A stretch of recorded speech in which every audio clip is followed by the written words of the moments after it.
Hello दोस्तों, नमस्कार। Welcome to this video. उम्मीद करता हूं आप सब बहुत बढ़िया होंगे। तो साथियों, आप जानते हैं मैं आपके जनरल स्टडीज का अध्ययन करा रहा हूं और अभी हम लोगों ने जो जीआईसी लेक्चरर स्पेशल जो श्रृंखला हम लोगों ने शुरू किया है, उसमें हम लोगों ने 3 दिन जो है डिस्क्रिप्टिव जो है क्लासेस को देखा। अब आज से हम लोग 3 दिन जो है प्रैक्टिस भी करेंगे। ठीक है, तो आज यहाँ पर पहला प्रैक्टिस सेट है जिसके माध्यम से हम उत्तर प्रदेश लोक सेवा आयोग के उन क्वेश्चंस को सॉल्व करेंगे जो आपके एग्जाम के दृष्टिकोण से इंपॉर्टेंट है और एकदम एग्जैक्टली उसी पैटर्न पर। यहाँ पर देख रहे हैं मैंने यहाँ पर शामिल किया है सारे सब्जेक्ट को। ठीक है, यहाँ पर सारे सब्जेक्ट सिर्फ मैथ को छोड़ करके सारे विषय को शामिल करके एक ऐसे पैटर्न के आधार पर आपको यहाँ पर देने का मैं प्रयास कर रहा हूँ जो एग्जैक्टली जैसा कि आप अपने एग्जाम में देखेंगे।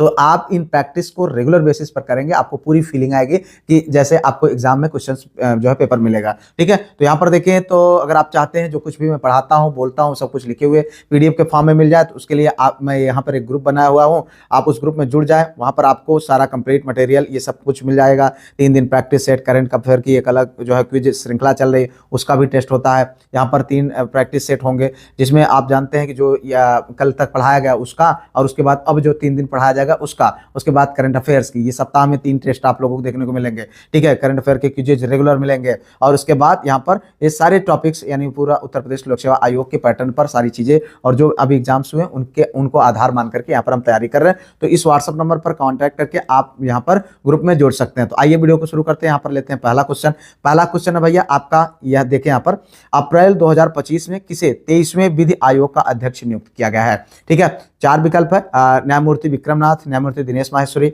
न्यायमूर्ति संजीव खन्ना, न्यायमूर्ति सुधीर अग्रवाल। देखो यहाँ पर ये पूरा एकदम से आपका करंट अफेयर भी इसमें शामिल कर रहा हूं, तो पूरा आपका प्रैक्टिस जो है सेट रहेगा जिसको आप रेगुलर बेसिस पर तैयार करें, आपको कोई दिक्कत नहीं होने वाली। ठीक है, तो यहाँ पर जो सही विकल्प है मित्र वो है आपका न्यायमूर्ति दिनेश माहेश्वरी। जी हाँ, ये विकल्प आपका सही है, न्यायमूर्ति दिनेश माहेश्वरी। अब अगर हम यहाँ पर बात करें तो अप्रैल 2025 में उच्चतम न्यायालय के पूर्व न्यायाधीश, ठीक है, न्यायमूर्ति दिनेश माहेश्वरी को 23वें आयोग का अध्यक्ष नियुक्त किया गया है। ठीक है, 23वें विधि आयोग का गठन 1 सितंबर 2024 को किया गया था। इसका कार्यकाल 3 वर्ष का होगा, 1 सितंबर 2024 से 31 अगस्त 2027 तक। तो इस तरीके से आगे बढ़ते भाई। अगला क्वेश्चन यहाँ पर देखिए, यहाँ पर किसके सिक्कों पर संकर्षण एवं वासुदेव दोनों अंकित हैं। ठीक है, बात हो रही है किसके सिक्कों पर जो है संकर्षण एवं वासुदेव दोनों अंकित है। तो यहाँ पर देखिए 4 विकल्प है मित्र, अगाथोक्लीज, हुबिस्क, चंद्रगुप्त द्वितीय, भागभद्र। ठीक है, तो आपको बताना मित्र यहाँ पर जो सही विकल्प है वो है अगाथोक्लीज। देखो ये क्वेश्चंस जो है आपके पुराने एग्जाम्स में आए हुए हैं। ठीक है, तो यहाँ पर आप अपना स्वयं का भी आकलन करें और कितने क्वेश्चन आपके सही होते हैं उनको भी आप लिखें और एक काम जरूर करें मित्र, वीडियो को लाइक शेयर सब्सक्राइब हाइप। मैं आपके लिए अलग अलग तरीके से बेहतर पैटर्न पर बेहतर मैटर देने के लिए लगातार प्रयास कर रहा हूँ। ठीक है, तो आप अगर जो है लाइक शेयर सब्सक्राइब हाइप करेंगे तो मुझे भी जो है अच्छा लगेगा, मोटिवेशन मिलेगा। हर व्यक्ति को मोटिवेशन की जरूरत होती है। तो अगर हम यहाँ पर बात करें अगाथोक्लीज के सिक्कों पर कृष्ण एवं बलराम का अंकन मिलता है। किसका अंकन मिलता है? जो है कृष्ण एवं बलराम का जो है अंकन मिलता है। ठीक है, कुषाण शासक हुबिस्क ने, ये हुबिस्क, ठीक है, हुबिस्क ने स्वर्ण पर ताम्र सिक्के चलाए जिन पर बुद्ध, शिव, वासुदेव आज अंकित थे। ठीक है, अगर हम बात करें चंद्रगुप्त द्वितीय की, तो चंद्रगुप्त द्वितीय ने स्वर्ण, रजत एवं ताम्र मुद्राएं चलाई और जिस पर धनुधारी, छत्रधारी, सिंह, निहंता प्रकार अंकित थे। ठीक है, तो इस तरीके से यहाँ पर आप जाने जो सही विकल्प है मित्र वो है अगाथोक्लीज। ध्यान दीजिएगा, कंफ्यूज होने की जरूरत नहीं है। ठीक है, आगे देखो भैया अगला क्वेश्चन। यहाँ पर देखें अभी तक हम लोगों ने इन्हीं क्वेश्चन को सॉल्व करके जीआईसी एलटी ग्रेड में धमाल मचाया था और ये क्वेश्चंस आपके लिए बहुत कारगर साबित होने वाले हैं। इसके माध्यम से आपकी प्रैक्टिस होगी। देखो अगला क्वेश्चन, निम्नलिखित में से किस मंदिर परिसर में एक भारी भरकम नंदी की मूर्ति है जिसे भारत की विशालतम नंदी मूर्ति माना जाता है?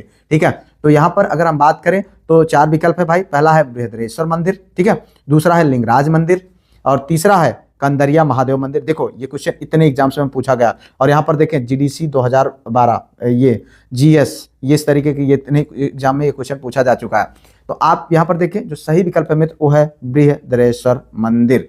क्या है? बृहदेश्वर मंदिर। ये मंदिर जो है राज राजेश्वर मंदिर जिसे कहा जाता है, ये जो है तंजौर में है और राजा राज प्रथम द्वारा निर्मित किया गया है।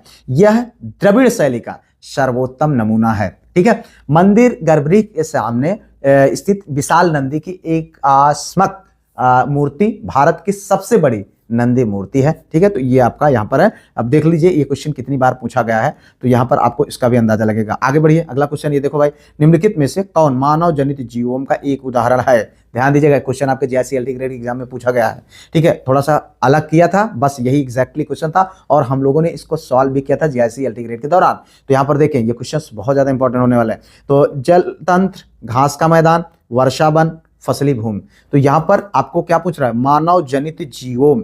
ठीक है, मानव जनित जीवोम यानी जो मानव के द्वारा निर्मित किया गया हो। तो इसमें हम बात करें तो ये है फसली भूमि। देखो, जल तंत्र अपने आप प्राकृतिक है, घास का मैदान प्राकृतिक है, वर्षा वन ये भी प्राकृतिक है, लेकिन ये फसली भूमि ये मानव के द्वारा बनाई जाती है। गेहूं की फसल वाले भूमि और जो है धान की खेती, मतलब जो भी है उसको आप यहाँ पर समझ सकते हैं। ठीक है, इस तरीके से आगे बढ़ते लेते हैं अगला क्वेश्चन। ये देखो भाई, निम्नलिखित में से दिल्ली के किस सुल्तान ने ब्राह्मणों पर पहली बार जजिया कर लगाया? ध्यान से समझिएगा, क्वेश्चन क्या पूछ रहा है कि निम्नलिखित में से किस दिल्ली के सुल्तान ने ब्राह्मणों पर पहली बार जजिया कर लगाया? तो ये देखो क्वेश्चन ये पूछा गया है। यहाँ पर देखें 4 विकल्प है, गयासुद्दीन तुगलक, फिरोज शाह तुगलक, आराम शाह और अलाउद्दीन खिलजी। तो यहाँ पर जो सही विकल्प है मित्र वो आपको बताना है। तो सही विकल्प है फिरोज शाह तुगलक। कौन था? फिरोज शाह तुगलक। देखिए ध्यान समझिएगा, पहले जजिया कर को हम देखते हैं। जजिया कर गैर मुसलमानों पर लगाया जाने वाला धार्मिक कर है। ठीक है, सामान्यतः क्या होता था कि ब्राह्मण, स्त्रियां और बच्चे इससे मुक्त कर रहते थे, इन पर कर नहीं लगाया जाता था। लेकिन फिरोज शाह ये जब आया तो इसने क्या किया? तुगलक वंश, ये तुगलक वंश से संबंध रखता है, इसने जो है पहली बार ब्राह्मणों पर भी जजिया कर लगा दिया। ठीक है, और भारत में सबसे पहले मोहम्मद बिन कासिम ने सिंध पर यह कर लगाया था। ठीक है, इस तरीके से आगे बढ़ते भाई। अगला क्वेश्चन देखो यहाँ पर, यह है इंग्लैंड की रानी एलिजाबेथ प्रथम का समकालीन भारतीय राजा क्या था? कौन था? आपको बताना है। 4 विकल्प है, पहला है अकबर, ठीक है, दूसरा है शाहजहां, तीसरा है औरंगजेब, चौथा है बहादुर शाह। तो यहाँ पर जो सही विकल्प है मित्र वो है अकबर, एलिजाबेथ प्रथम, जिनका शासनकाल 1558 से 1603 ईस्वी तक था। ठीक है, ये हेनरी 8वां की पुत्री थी और अंग्रेजी वाले सब पढ़े हैं इनको बहुत बार। तो यहाँ पर अगर हम बात करें तो इसी के शासनकाल में स्पेनिश आर्माडा की पराजय हुई थी 1588 ईस्वी में, और महान इतिहासकार जिनके बारे में हम लोग अंग्रेजी वाले पढ़ते हैं शेक्सपियर, इसी के काल में थे। भारत में उसी समय अकबर ये जो है जिसका शासनकाल 1556 से 1605, कितना 1556 से 1605 तक, ठीक है, तो तक था ये। अब यहाँ पर अगर हम बात करें एलिजाबेथ प्रथम के समय 1600 ईस्वी में ईस्ट इंडिया कंपनी की स्थापना होती है। ठीक है, आगे बढ़ो भाई। अगला क्वेश्चन यहाँ पर देखो, ये है राष्ट्रीय, थोड़ा सा यहाँ मिसप्रिंट हो गया, राष्ट्रीय विकास परिषद का गठन किस वर्ष हुआ था? बात हो रही किसकी? राष्ट्रीय विकास परिषद के गठन की। तो यहाँ पर 1947, 1952, 1965, 1966। तो यहाँ पर जो सही विकल्प है मित्र वो है 1952, 6 अगस्त। कब? 6 अगस्त 1952 को। ठीक है, राष्ट्रीय विकास परिषद की स्थापना की गई। इसका गठन केंद्रीय मंत्रिमंडल के प्रस्ताव पर, किसके प्रस्ताव पर? केंद्रीय मंत्रिमंडल के प्रस्ताव पर। यह एक संविधानोत्तर निकाय है। इसमें जो है प्रधानमंत्री, केंद्रीय मंत्रिमंडल के सभी सदस्य, सभी राज्यों के मुख्यमंत्री इसके सदस्य होते हैं राष्ट्रीय विकास परिषद का। ठीक है, तो इस तरीके से देखो बहुत बार ये क्वेश्चन पूछा गया भाई, ये सारे क्वेश्चन आपके लिए बहुत ज्यादा इंपॉर्टेंट है। आगे बढ़ो भाई, अगला क्वेश्चन यहाँ पर देखो, निम्नलिखित शैल तंत्रों में क्या बात कर रहा है? निम्नलिखित शैल तंत्रों में कौन भारत के कोयला निचियों का मुख्य स्रोत है? तो धारवाड़, गोंडवाना, कुडप्पा, बिंद। तो आपको बताना है यहाँ पर, देखो ये भी इंपॉर्टेंट क्वेश्चन है। तो यहाँ पर जो सही विकल्प है वो है गोंडवाना। ये क्वेश्चन पूछा जा सकता है आपके एग्जाम में। भारत के कोयला निक्षेपों का मुख्य स्रोत क्या है? गोंडवाना तंत्र है।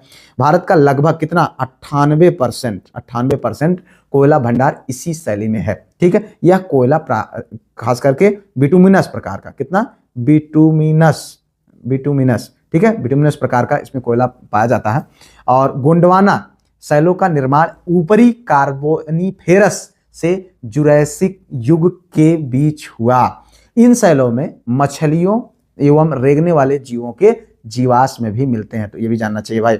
आगे बढ़ते रहते हैं, अगला क्वेश्चन यहाँ पर देखें भाई, लोलक घड़ियां गर्मियों में क्यों सुस्त हो जाती हैं? ध्यान दीजिएगा, बाप पूछ रहा सवाल क्या, ये फिजिक्स का आपका सवाल है। ठीक है, गर्मियों के दिन लंबे होने के कारण, कुंडली में घर्षण के कारण, लोलक की लंबाई बढ़ जाती है, जिससे इकाई दोलन में लगा हुआ समय बढ़ जाता है। लंबा जो है गर्मी में लोलक का भार बढ़ जाता है। देखो ये क्वेश्चन यहाँ पर पूछा गया है, तो आपके लिए जो है इंपॉर्टेंट है। यहाँ पर देखिए जो सही विकल्प है मित्र वो है आपका क्या, ये लोलक की लंबाई बढ़ जाती है, जिससे इकाई दोलन में लगा हुआ समय बढ़ जाता है। आप जानते हैं कि गर्मियों में क्या होता है, वो जो है गर्मियों में ऊष्मीय प्रसार के कारण लोलक की लंबाई तन यानी वो बढ़ जाता है, थोड़ा सा उसका तन जाता है।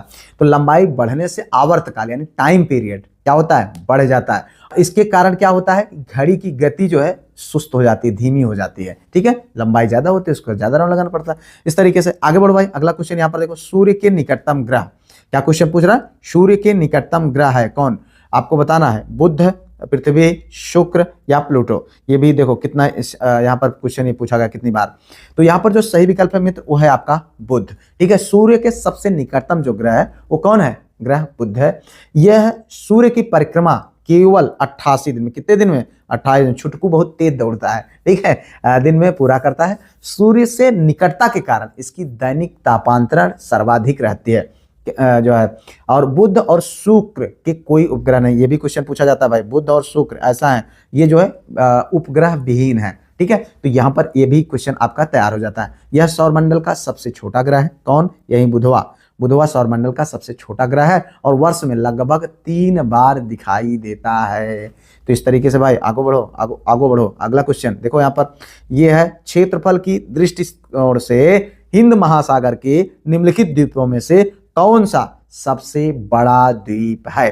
देखो यहाँ पर Zanzibar, Seychelles, Madagascar, Mauritius. Question पूछा जा चुका आपके एग्जाम में, तो यहाँ पर देख लीजिएगा सही क्या है आपको बताना है भाई। ये क्वेश्चन आपके एग्जाम में पूछा जा चुका है, तो ये है मेडागास्कर। अभी आपके जो एग्जाम हुए वहां पर इसी से संबंधित या मिलता जुलता क्वेश्चन पूछा गया है क्षेत्रफल के दृष्टिकोण से। मतलब जो है दुनिया का सबसे बड़ा द्वीप पूछा है, हालांकि यहाँ पर हिंद महासागर का पूछा है, तो ये मेडागास्कर यहाँ पर सही विकल्प है। अब हिंद महासागर का सबसे बड़ा द्वीप कौन है, मेडागास्कर है। यह अफ्रीका के पूर्वी तट के समीप हिंद महासागर में स्थित है और यह एक स्वतंत्र द्वीपीय देश है, स्वतंत्र। ठीक है, स्वतंत्र द्वीपीय देश है भैया। ठीक है, और इसकी राजधानी एंटानानारियो कौन है, एंटानानारियो है। ठीक है, यहां पर देख लीजिए एंटानानारियो। ठीक है, तो इस तरीके से यह है आपका राजधानी का नाम। यहां पर आगे बढ़ते भाई, अगला क्वेश्चन देखो। अगला क्वेश्चन है, पृथ्वी पर सबसे शुष्क स्थान किस देश में स्थित है। यह भी क्वेश्चन हम लोगों ने सॉल्व किया है और ये बहुत इंपॉर्टेंट भी है, ध्यान दीजिएगा। यहाँ पर पृथ्वी का सबसे शुष्क स्थान किस देश में है, तो ये है केन्या, चिली, कांगो, लीबिया।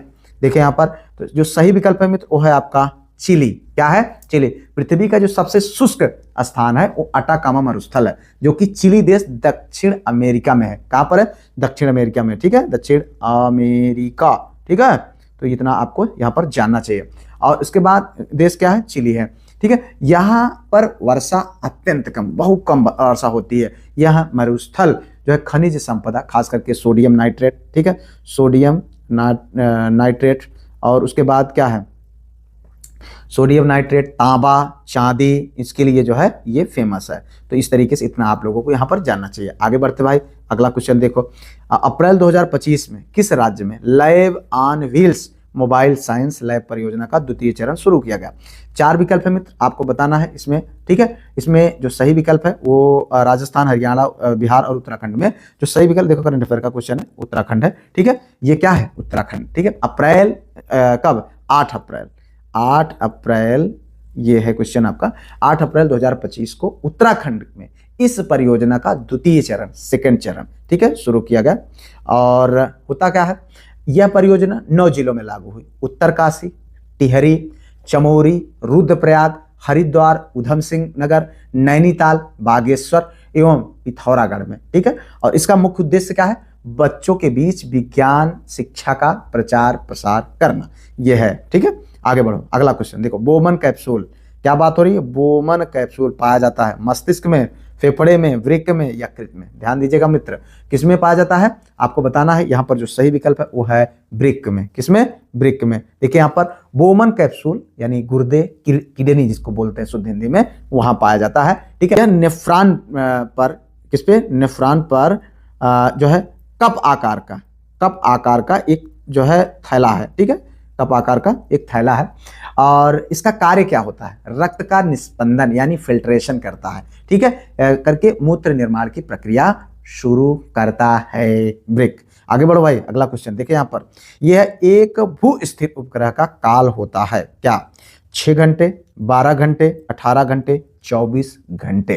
तो क्या पूछ रहा है क्वेश्चन, एक भू स्थिर उपग्रह का काल होता है कितना, तो यहाँ पर जो सही विकल्प है मित्र वो है 24 घंटे। कितना, 24 घंटे होता है। भू स्थिर उपग्रह पृथ्वी से लगभग 36,000 किलोमीटर, कितनी देर, 36,000 km, ठीक है, 36,000 किलोमीटर दूरी पर विषुवतीय कक्षा में स्थापित होता है।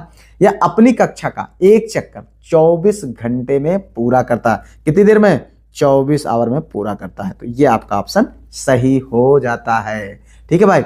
इसके कारण जो है पृथ्वी से देखने पर यह सदैव एक ही स्थान पर स्थिर दिखाई देता है। भाई 24 घंटे बाद मतलब सेम प्रक्रिया वही हो गई आपका। आगे बढ़ो भाई, अगला क्वेश्चन, निम्नलिखित में से कौन कंप्यूटर डाटा के त्रुटि की पुष्टि करता है। ये देखो क्वेश्चन ये पूछा गया और कंप्यूटर से भी क्वेश्चन मिल सकते हैं भाई आपको, तो यहाँ पर इसको आप देख ले। तो ये है चिप, बाइट, बग और बिट। बहुत आसान है, क्या है, बग। जी हाँ, हम कहते हैं कि बग आ गया, एरर आ गया, ठीक है, डाटा की त्रुटि, एरर जिसको दिखाया जाता है, ठीक है, ERROR, एरर तो का संकेत करता है। बिट, ये अगर हम बात करें बिट की, ये बिट का और बाइट, ये दोनों जो है स्टोरेज क्षमता को बताते हैं। बिट और बाइट क्या करते हैं, स्टोरेज की क्षमता को बताते हैं। और चिप की बात करें तो ये इलेक्ट्रॉनिक सर्किट या स्टोरेज यूनिट है, आप जिसमें हमारा आपका डाटा सेव रहता है, ठीक है। तो आगे बढ़ो भाई, अगला क्वेश्चन यहाँ पर देखो, हिंदू समृद्धि दर का संबंध किस समृद्धि दर से है। देखो यहाँ पर ये है आपका हिंदू समृद्धि दर का संबंध किस समृद्धि दर से है। तो इसमें आपको बताना है सकल राष्ट्रीय उत्पाद, जनसंख्या और खाद्यान्न मतलब फूड ग्रेन्स और प्रति व्यक्ति आय। तो इसमें जो सही विकल्प है मित्र वो आपका होगा ये वाला, ठीक है, सकल राष्ट्रीय उत्पाद यानी GDP, ठीक है। हिंदू समृद्धि दर शब्द को प्रोफेसर राज कृष्णा ने कब दिया था, 1981। यहां से भी क्वेश्चन बन जाएंगे भाई, पूछा जा सकता है, ठीक है। यह भारत की आर्थिक विकास दर यानी GDP ग्रोथ को दर्शाता है, ठीक है, हिंदू समृद्धि दर, ठीक है। आज स्वतंत्रता के बाद 1950 से लेकर के 1950 से 80 तक, ठीक है, भारत की औसत वृद्धि दर की अगर हम बात करें तो 3.5% रही थी और इससे धीमी वृद्धि दर के कारण हिंदू दर कहा गया। ध्यान से समझिएगा, इसको कारण क्यों कहा गया, हिंदू दर क्यों कहा गया, क्योंकि इसकी दर जो है बहुत धीमी थी, इसलिए इसको क्या कहा गया, हिंदू दर, ठीक है। इतना आपको जानना चाहिए। आगे बढ़ो भाई, अगला क्वेश्चन देखो, निम्न में से कौन सा युग्म सुमेलित नहीं है। अब आपको देखो इस टाइप के क्वेश्चन बहुत देखने को मिलते हैं। यहाँ पर देखो ये है तेल शोधनशाला, हालांकि इसको हम आपको अलग से बताएंगे जो, चूंकि ये बहुत ज़्यादा इंपॉर्टेंट है। तेल शोधनशाला मथुरा में है, उर्वरक संयंत्र लखनऊ में है, कालीन उद्योग भदोही में, एल्युमिनियम उत्पादन सोनभद्र में। अब देखिए यहाँ पर कौन सुमेलित नहीं है, आपको उसको बताना। तो यहाँ पर जो सही सुमेलित नहीं है वो है ये लखनऊ उर्वरक संयंत्र केंद्र। ये लखनऊ में नहीं है बल्कि कहाँ है, ये भैया गोरखपुर में है। कहाँ है, गोरखपुर में है, ठीक है। और कहाँ है, प्रयागराज के जो है फूलपुर में है, आप लोगों ने देखा होगा फूलपुर, ठीक है, तो वहाँ पर है। और कानपुर और बरेली में भी है, ठीक है, उर्वरक संयंत्र केंद्र, लेकिन लखनऊ में नहीं है। बाकी तेल शोधनशाला मथुरा में, कालीन भैया भदोही वाले, मिर्जापुर वाले, ठीक है, इसको आप देख लीजिएगा यहाँ पर। तो इस तरीके से ये सही होता है। आगे बढ़ते हैं भाई, अगला क्वेश्चन यहाँ पर देखो, मुक्त व्यापार शब्द संदर्भित करता है। तो आपको बताना है 4 विकल्प, अंतरराज्य मुक्त व्यापार, व्यापार से नियंत्रण हटाना, देश में मुक्त व्यापार, उपयुक्त में से कोई नहीं। तो यहाँ पर जो सही विकल्प है मित्र वो है आपका बी, व्यापार से नियंत्रण हटाना, ठीक है। मुक्त व्यापार यानी फ्री ट्रेड की संकल्पना एडम स्मिथ ने दी, ठीक है, अपनी पहली पुस्तक जो थी उनकी, किसकी, एडम स्मिथ, ध्यान दीजिएगा, एडम स्मिथ जो है स्मिथ, ठीक है, एडम स्मिथ ने दिया था। उनकी जो पहली पुस्तक थी वेल्थ ऑफ नेशंस, ठीक है, ऑफ नेशंस उनकी पुस्तक थी। इसका अर्थ अंतरराष्ट्रीय व्यापार पर प्रतिबंधों को समाप्त करना अथवा उदार बनाना था। इसमें आयात निर्यात शुल्क, कोटा और अन्य व्यापारिक अवरोध कम किए गए हैं, ठीक है। तो इस तरीके से आगे बढ़ते हैं। अगला क्वेश्चन, भारत में मसालों का सर्वाधिक उत्पादक है। देखो यहाँ पर बात हो रही है किसकी, भारत में सर्वाधिक मसालों का सर्वाधिक उत्पादक। तो देखो ये 4 विकल्प है, इनमें से दिया है जो सही वो है केरल। अगर हम देखें ऐतिहासिक रूप से, क्योंकि जब ये क्वेश्चन पूछा गया 2012-13 में 11-12 में, तो उस समय भारत जो है भारत में केरल को मसालों का घर कहा जाता है। ठीक है, मसालों का घर केरल को कहा जाता है। ठीक है, ये सही था। लेकिन अगर अब आपको ये क्वेश्चन मिलेगा तो आपको ये ऑप्शन नहीं रहेगा, अब आपका आंसर होगा मध्य प्रदेश। तो ध्यान दीजिएगा। ठीक है, अब उसके बाद इस तरीके से जो अब इस समय जो है, तो उसके बाद मध्य प्रदेश पहले नंबर पर है, दूसरे नंबर पर गुजरात है, तीसरे नंबर पर राजस्थान, आंध्र प्रदेश का उसके बाद आता है। इस तरीके से यहाँ पर तो अब चीजें चेंज हो गए, तो उसको आप ध्यान दीजिएगा। आगे बढ़ो भाई। अगला क्वेश्चन जो है यहाँ पर, उत्तर प्रदेश कृषि अनुसंधान परिषद निम्नलिखित में से किस स्थान पर स्थित है। तो बात हो रही उत्तर प्रदेश कृषि अनुसंधान परिषद की। तो ये कहाँ पर है, लखनऊ, गोरखपुर, ये आपको बताना है। तो आपको बताना भैया, यहाँ पर जो सही विकल्प है वो है लखनऊ, उत्तर प्रदेश कृषि अनुसंधान परिषद। हम लोगों ने पिछली बार जो है बच्चों को टूर ले गया था, तो यहाँ पर ये समझ लीजिए इसका मुख्यालय कहाँ पर है, लखनऊ में है। यह राज्य में कृषि अनुसंधान एवं नवाचार, नई नई चीजों को बढ़ावा देने हेतु स्थापित किया गया है। ठीक है, आगे बढ़ते हैं। अगला क्वेश्चन देखो यहाँ पर, निम्नलिखित में से कौन सा एक प्रवाल द्वीप है। देखिए यहाँ पर न्यूमर, कार निकोबार, अंडमान, लक्षद्वीप। तो आपको बताना है क्या कि प्रवाल द्वीप, प्रवाल द्वीप कौन सा है। तो यहाँ पर जो सही है वो है लक्षद्वीप। देखिए लक्षद्वीप जब आप जाएंगे तो पूरा जो द्वीप बना हुआ वो प्रवाल भित्तियों पर बना है। ठीक है, किस पे, कोरल रीफ, जिसको कोरल रीफ बोलते हैं, उसी पर बना हुआ है। और वो बड़े मजेदार तरीके, अभी मैंने वीडियो के माध्यम से उसको देखा हुआ था, तो मतलब देखने में बड़ा यूनिक लगता है। यह जो है केरल तट से, यहाँ जाना अगर है तो केरल तट से लगभग 220 से लेकर 240 किलोमीटर तक है। कितना, 220 से 240 किलोमीटर तक अरब सागर में है। कहाँ पर, अरब सागर में। ये किस में है, ये भी क्वेश्चन पूछा जा सकता है, कहाँ पर है, अरब सागर में है। ठीक है, इन द्वीपों में केवल 10 द्वीपों पर ही जनजीवन है। बाकी अगर हम इसकी राजधानी की बात करें तो कहाँ है, कवरत्ती। ठीक है, इसकी राजधानी कहाँ है, कावारत्ती। ठीक है, इस तरीके से आगे बढ़ते भाई। अगला क्वेश्चन, प्रत्यक्ष लाभ जो है अंतरण डीबीटी योजना किस वर्ष में प्रारंभ की गई थी। 2013, 2016, ठीक है, 2017, 2019। आपको बताना है यहाँ पर सही विकल्प। तो जो सही विकल्प है मित्र वो है 2013। ये आपका पहला वाला विकल्प सही है। देखो प्रत्यक्ष लाभ अंतरण, यानी आप देखें तो जो है डीबीटी योजना, इसका 2013 में प्रारंभ किया गया। कब शुरू किया गया डीबीटी की योजना, 2013 में। ठीक है, सरकार द्वारा शुरू की गई इलेक्ट्रॉनिक नगद हस्तांतरण प्रणाली एक ऐसी प्रणाली है जिसमें लाभार्थियों को धन का हस्तांतरण सीधे उनके बैंक में, जैसे अभी आप जनधन खाता योजना के माध्यम से 2000 किसानों को सीधा जो है उनके डायरेक्ट उनके किसानों में बिचौलिया का रास्ता खत्म हो गया। ठीक है, और भी जो भी वृद्धा पेंशन है और तमाम चीजें हैं तो डायरेक्ट उनके खाते में जाता है। और इसकी वजह से भ्रष्टाचार को नगद अपव्यय को समाप्त, मतलब फालतू खर्चे खत्म कर दिए गए। डिजिटल के माध्यम से पैसा अकाउंट भेज दिया गया, किसान निकाल के बढ़िया जो है यूज करे। तो आगे बढ़ो भाई, अगला क्वेश्चन। और देखिए यहाँ पर जौनपुर के सरकी वंश का अंतिम शासक कौन था। बात हो रही है जौनपुर के सरकी वंश के अंतिम शासक की। तो यहाँ पर 4 विकल्प है, हुसैन शाह, इब्राहिम शाह, महमूद शाह, मुबारक शाह। तो यहाँ पर जो सही विकल्प है मित्र वो है ये हुसैन शाह। ध्यान दीजिएगा, जौनपुर के सरकी वंश का जो अंतिम शासक था वो कौन था, हुसैन शाह था। ठीक है, इस वंश की स्थापना की अगर हम बात करें तो मलिक सरवर द्वारा सन 1394 में इस स्थापना की गई। और हम सब जानते हैं कि जौनपुर शहर की स्थापना की जब बात आती है तो ये 14वीं शताब्दी में फिरोज शाह, किसने, फिरोज शाह ने। ठीक है, ये क्वेश्चन बन सकता है भाई, तो ध्यान दीजिएगा, अपने हर स्तर से तैयारी करना है। फिरोज शाह तुगलक ने अपने चचेरे भाई मोहम्मद बिन तुगलक की याद में कराया था। ठीक है, मोहम्मद बिन तुगलक का असली नाम क्या था, जूना खां। क्या था, जूना खां। और उसी के नाम पर ये क्या रख दिया, जूना से जौनपुर। तो आगे बढ़ो भाई, अगला क्वेश्चन देखो यहाँ पर, भारत द्वारा विकसित ICBM जिसकी मारक क्षमता 2000 किलोमीटर से अधिक है, वो निम्नलिखित क्या नाम दिया गया है, पृथ्वी, त्रिशूल, आकाश, अग्नि, सेकंड। तो यहाँ पर जो सही विकल्प है मित्र वो है आपका डी। क्या दिया गया है, अग्नि सेकंड। ठीक है, तो अगर हम बात करें स्वदेशी यानी भारतीय तकनीक से विकसित सतह से सतह पर, यानी सरफेस से सरफेस टू सरफेस मार करने के लिए जो करने वाले मध्यम दूरी के अत्याधुनिक अग्नि श्रृंखला के परिष्कृत प्रक्षेपास्त्र, जो ये अग्नि सेकंड है। ठीक है, और इसकी जो मारक क्षमता बताई गई वो 2000 कितना 2000 किलोमीटर, ठीक है, 2000 किलोमीटर से अधिक बताई गई है। आगे बढ़ो भाई, अगला क्वेश्चन देखो यहाँ पर 11वीं पंचवर्षीय योजना में कितने IIT भारतीय प्रौद्योगिकी के स्थानांतरण स्थापित किए गए हैं? तो 6, 7, 8 और 9 आपको बताना है यहाँ पर सही विकल्प। तो सही विकल्प अगर हम देखें तो यहाँ पर सही विकल्प है C 8, ठीक है। तो अगर हम बात करें तो 8 यहाँ इसका आपका सही विकल्प है।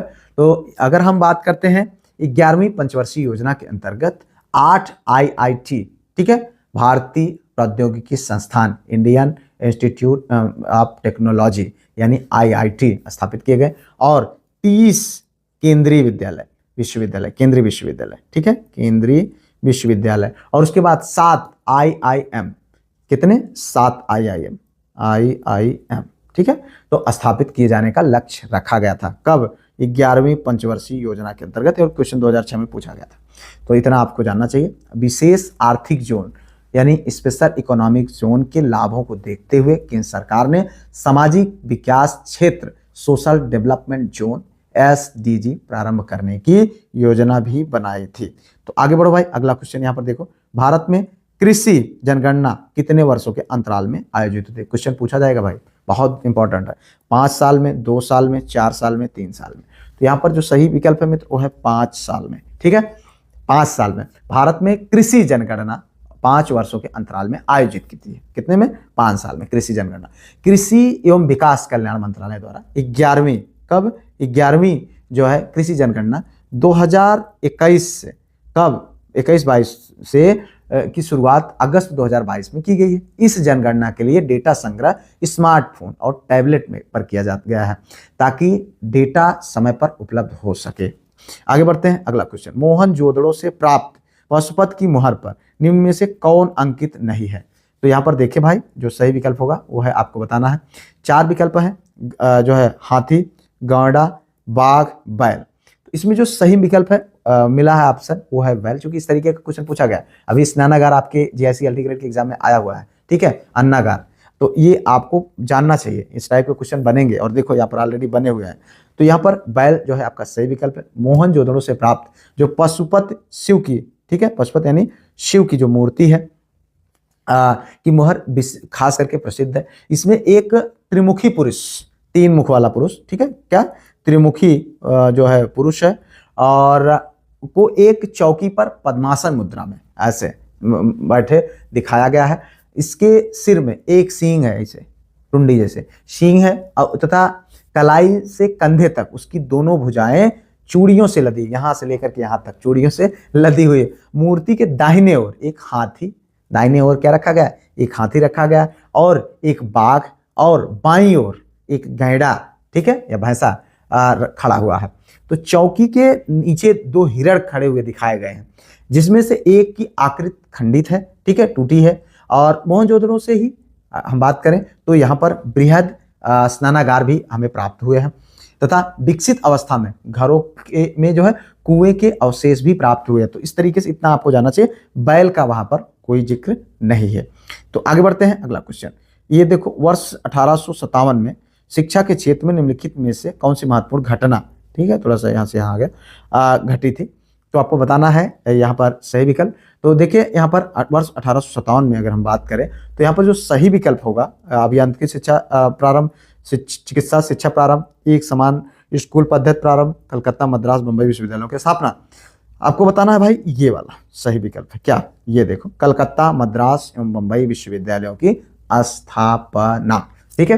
तो 1857 में शिक्षा क्षेत्र के विकास हेतु कलकत्ता, मद्रास, मुंबई में विश्वविद्यालय की स्थापना की गई। कलकत्ता विश्वविद्यालय भारत के सबसे पुराने, अभी कल हम लोग अध्ययन कर रहे थे, ठीक है, सबसे पुराने विश्वविद्यालयों में से एक। इसकी स्थापना कब हुई? 24 जनवरी, कब हुई? 24 जनवरी 1857 को, ठीक है, 1857 को, ठीक। तो यहाँ पर हुई थी। यह एशिया का पहला अधिक विषयों वाला आधुनिक विश्वविद्यालय है। अब मद्रास विश्वविद्यालय की अगर हम बात करें तो यह जो है इसका प्रारंभ 11 नवंबर 1839 में हुआ था। 1839 में सार्वजनिक याचिका द्वारा हुआ और 1840 ईस्वी में जॉर्ज नॉर्टन की अध्यक्षता में विश्वविद्यालय समिति का निर्माण हुआ। जो तो यहाँ पर देखो आगे बढ़ते हैं, अगला क्वेश्चन, पुराणों का अध्ययन करने वाला प्रथम मुसलमान कौन था? अबुल फजल, अल बरूनी, अमीर खुसरो, दारा सिकोह। पुराणों का अध्ययन करने वाला पूछ रहा है भाई, देखना यहाँ पर ये क्वेश्चन, ये कई बार पूछा भी जा चुका है। तो यहाँ पर जो सही विकल्प है मित्र वो है आपका बी, अल बरूनी।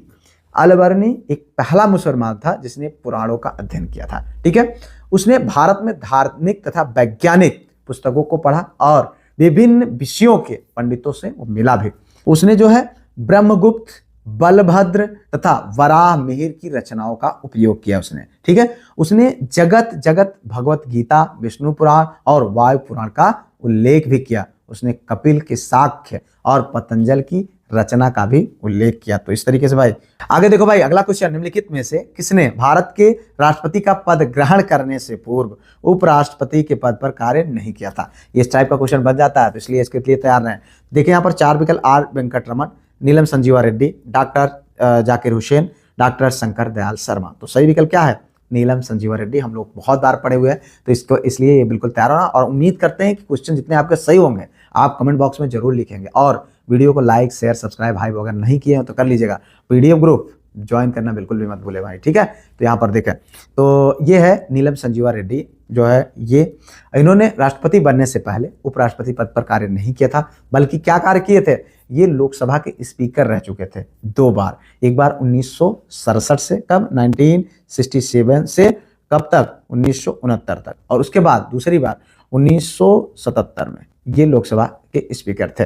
अब ये उसके बाद जब राष्ट्रपति बनते हैं, कब? 25 जुलाई 1977। तो यहाँ पर देखें 25 जुलाई उसके बाद 1982 तक इनका कार्यकाल चला था। तो इस तरीके से ये राष्ट्रपति रहे। आगे बढ़ते भाई, अगला क्वेश्चन यहाँ पर देखो, ये है भारत के सर्वोच्च न्यायालय ने संविधान के आधारभूत ढांचे के सिद्धांत को स्पष्ट किया। तो गोलकनाथवाद, ये देखो ये पूछा गया, अभी आप देखो आपके उसमें बायोलॉजी वाले क्वेश्चन में ये गोलकनाथ वाला केशवानंद भारती आया था, मैं पढ़ाया था, और कई लोगों ने कहा कि इसे नहीं पढ़ाया गया था। तो यहाँ पर देखो मैं बताता हूँ आपको, ये यहाँ पर जो सही विकल्प है मित्र वो है आपका ये केशवानंद भारती केस, ये वाला। भारत के सर्वोच्च न्यायालय के जो है संविधान के आधारभूत ढांचे के सिद्धांत को स्पष्ट किसने किया है? केशवानंद। ये देखो कितनी बार पूछा गया, बहुत इंपॉर्टेंट क्वेश्चन है। तो अगर हम बात करें न्यायिक व्याख्या जो है भारत में संविधान की मूल संरचना का स्रोत है। केशवानंद भारती बनाम केरल राज्य वाला ये जो वाद था 1973 में सर्वोच्च न्यायालय में जो है भारतीय संविधान के आधारभूत ढांचे के सिद्धांत को स्पष्ट किया, और इस निर्णय के अनुसार संसद संविधान संशोधन की शक्ति का उपयोग कर सकती है, लेकिन संविधान की मूल संरचना को अक्षुण्ण रखना अनिवार्य है। तो इस तरीके से भाई आगे बढ़ो, अगला क्वेश्चन देखो यहाँ पर, निम्नलिखित में से देखो यहाँ पर हम लोग कितने 40 क्वेश्चन को प्रैक्टिस करेंगे, बिल्कुल एकदम एग्जाम जैसे। तो आप पेशेंस बना करके सिर्फ आप प्रैक्टिस करिए, बिंदास रहिए। देखिए यहाँ पर निम्नलिखित में से भारतीय संविधान के किस अनुच्छेद का उपयोग अभी तक नहीं किया गया? अनुच्छेद 60, 352, 356, 360। तो यहाँ पर देखें जो सही विकल्प है ये है 360। आप देखें इस टाइप के अनुच्छेद अभी मैं अलग से क्लास के माध्यम से आप लोगों को बताऊंगा। इस टाइप का क्वेश्चन अभी आपके जीआईसी एलटी ग्रेड में पूछा गया है, कई बार पूछा गया है, कई विषय में पूछा गया है, तो बहुत इंपॉर्टेंट है। और जो इंपॉर्टेंट है उनको हम यहाँ पर कवर भी करेंगे।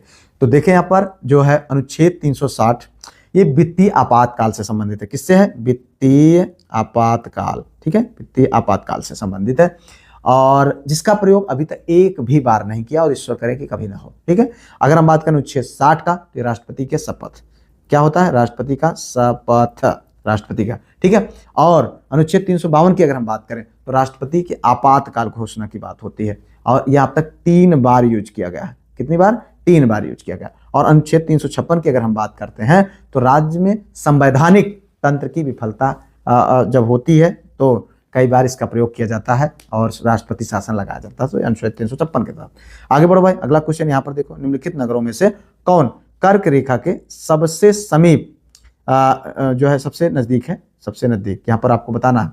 देखो ये है रायपुर, इम्फाल, आइजोल, अगरतला। तो यहाँ पर अगर हम बात करें, देखो कई बार क्वेश्चन पूछा गया है, इसमें जो सही विकल्प है मित्र वो है आपका सी, आइजोल। ठीक है, क्या है? आइजोल। तो 23 डिग्री उत्तरी अक्षांश को क्या कहते हैं? कर्क रेखा कहते हैं। क्वेश्चन ये पूछा जा चुका आपके JICLT ग्रेड में, ठीक है, और हमने इसको डिस्कस भी किया था।